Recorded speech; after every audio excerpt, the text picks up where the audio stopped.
11 kabanata. Ngayon, ang pananampalataya ay siyang kapanatagan sa mga bagay na hinihintay, ang katunayan ng mga bagay na hindi nakikita, sapagkat sa pamamagitan nito ang mga matanda ay sinaksihan.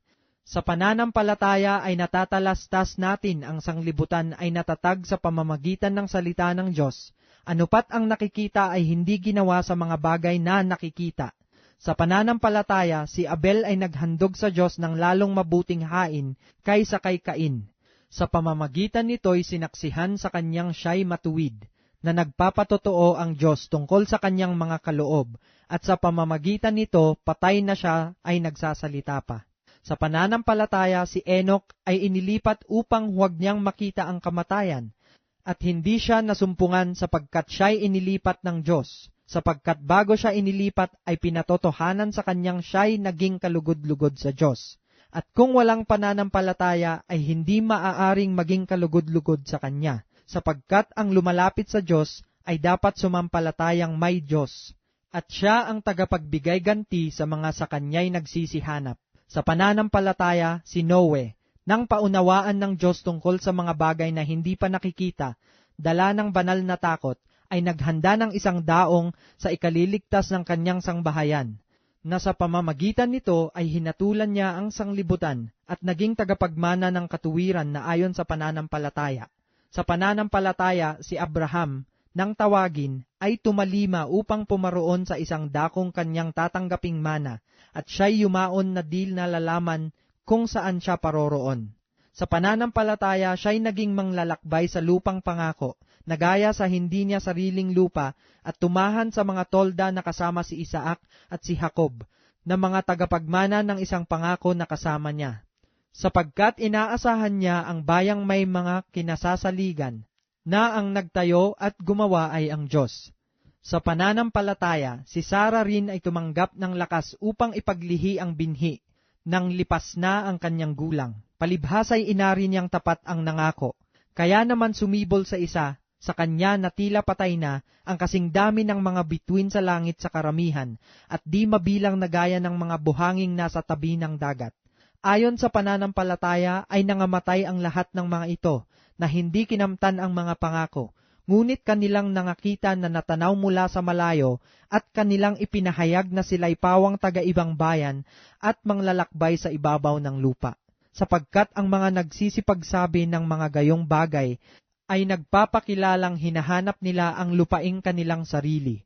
At katotohanan kung kanilang naaalaala yaong lupaing kanilang pinanggalingan, ay nagkaroon sana sila ng mabuting pagkakataon upang bumalik. Ngunit ngayon ay nagnanasa sila ng lalong magaling na lupain. Sa makatwid bagay ang sa langit, kaya hindi sila ikinahihiya ng Diyos na tawaging Diyos nila, sapagkat kanyang ipinaghanda sila ng isang bayan. Sa pananampalataya, nang subukin si Abraham, ay inihandog si Isaac.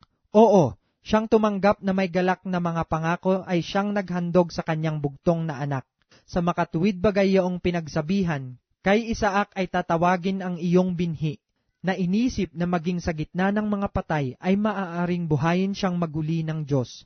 Mula dyan din naman ay muli siyang tinanggap sa isang halimbawa. Sa pananampalataya ay binasbasan ni Isaac si Jacob at si Esau tungkol sa mga bagay na darating. Sa pananampalataya, si Jacob nang mamatay na ay binasbasan niya ang bawat isa sa mga anak ni Jose at sumambang nakatangan sa puno ng kanyang tungkod. Sa pananampalataya, nang malapit nang mamatay si Jose, ay binanggit niya ang pag-alis sa Ehipto ng mga anak ni Israel at nag-utos tungkol sa kanyang mga buto. Sa pananampalataya, nang ipinanganak si Moises, ay itinagong 3 buwan ng kanyang mga magulang sapagkat kanilang nakitang maganda ang bata at hindi sila natakot sa utos ng hari. Sa pananampalataya, nang lumaki na si Moises, ay tumangging siya'y tawaging anak ng anak na babae ni Faraon, na pinili pa ang siya'y tampalasanin na kasama ng bayan ng Diyos, kaysa magtamo ng nagsisikupas na kaligayahan sa pagkakasala, na inaring malaking kayamanan ang kadustaan ni Kristo, kaysa mga kayamanan ng Ehipto, sapagkat ang kanyang tinititigan ay ang gantimpalang kabayaran. Sa pananampalataya'y iniwan niya ang Ehipto na hindi natakot sa puot ng hari, sapagkat nagtitiyagang tulad sa nakita niyaong di nakikita. Sa pananampalataya'y itinatag niya ang Paskwa at ang pagwiwisik ng dugo upang ang maglilipol sa mga panganay ay huwag silang lipulin. Sa pananampalataya'y nagsipagdaan sila sa gitna ng dagat na mapula, na gaya ng sa lupang tuyo, na nang subuking gawin ito ng mga taga-Ehipto ay pawang nangalunod. Sa pananampalataya'y nangalagpak ang mga kuta ng Jericho pagkatapos na makubkob na 7 araw. Sa pananampalataya'y hindi napahamak na kasama ng mga manunuway ang patutot na si Rahab, na tumanggap na payapa sa mga tiktik. At ano pa ang aking sasabihin? Sapagkat kukulangin ako ng panahon kung sasaysayin ko ang tungkol kay Gideon, kay Barak, kay Samson, kay Hefte, tungkol kay David, at kay Samuel at sa mga propeta, na ang mga ito, sa pamamagitan ng pananampalataya'y nagsilupig ng mga kaharian, nagsigawa ng katuwiran, nangagtamo ng mga pangako, nangagtikom ng mga bibig ng mga leon, nagsipatay ng bisa ng apoy, nangakatanan sa ilalim ng tabak, nagsilakas sa kahinaan, naging mga makapangyarihan sa pakikibagbaka, nangagpaurong ng mga hukbong taga-ibang lupa, tinanggap ng mga babae ang kanilang mga patay sa pamamagitan ng pagkabuhay na mag-uli, at ang iba'y nangamatay sa hampas, na hindi tinanggap ang kanilang katubusan upang kamtin nila ang lalong mabuting pagkabuhay na mag-uli. At ang iba'y nangagkaroon ng pagsubok sa pagkalibak at pagkahampas. Oo, bukod dito'y sa mga tanikala at bilangguan naman. Sila'y pinagbabato, pinaglagari, pinagtutukso, pinagpapatay sa tabak.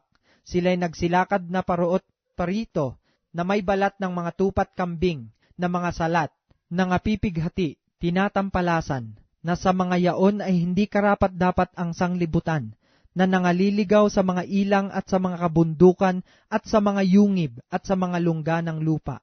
At ang lahat ng mga ito, nang sila'y mapatotohanan na dahil sa kanilang pananampalataya ay hindi kinamtan ang pangako, na ipinaghanda ng Diyos ng lalong mabuting bagay tungkol sa atin, upang sila'y huwag maging sakdal ng bukod sa atin.